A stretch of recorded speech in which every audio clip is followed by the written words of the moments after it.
আজকের recipe vegetable fried rice. প্রথমে একটা প্যান বসিয়ে দিয়ে দিব অলিভ অয়েল তেল, তারপর দিয়ে দিচ্ছি রসুন কুচি, দিয়ে দিচ্ছি গাজর কুচি, দিয়েছি পেঁয়াজের ফালি, দিয়ে সবকিছুকে ভালোভাবে মিশিয়ে নিচ্ছি। দিয়ে দিচ্ছি 3 ধরনের ক্যাপসিকাম, হলুদ, লাল, নীল, সবুজ সবকিছুকে দিয়ে ভালোভাবে মিশিয়ে নিচ্ছি। দিয়ে দিচ্ছি কালো গোলমরিচের গুঁড়া, সয়া সস আর দিয়ে দিচ্ছি লবণ।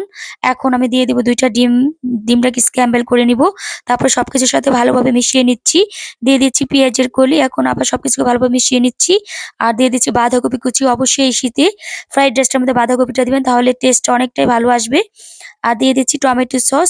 আর আগে থেকে সিদ্ধ করে রাখা 80% পোলাও চাল সিদ্ধ করে রেখেছিলাম। এখন আমি এটাকে দিয়ে সবজির সাথে ভালোভাবে মিশিয়ে ফ্রাইড রাইসটা রান্না করে নিচ্ছি। দিয়ে দিচ্ছি কালো গোলমরিচের গুঁড়া, সয়া সস আর দিয়ে দিচ্ছি সিমি মটর, দিয়ে দিচ্ছি পেঁয়াজের কলি, সবকিছুকে দিয়ে আবার ভালোভাবে সুন্দর করে মিশিয়ে নিচ্ছি। ওয়াও, মাশাআল্লাহ, দেখতে পাচ্ছেন কতটা লোভনীয় হয়েছে। আর দিয়ে দিচ্ছি ঝালের জন্য কাঁচামরিচ। খুবই মজা হয়েছিল, আলহামদুলিল্লাহ। সবাই ভালো থাকবেন।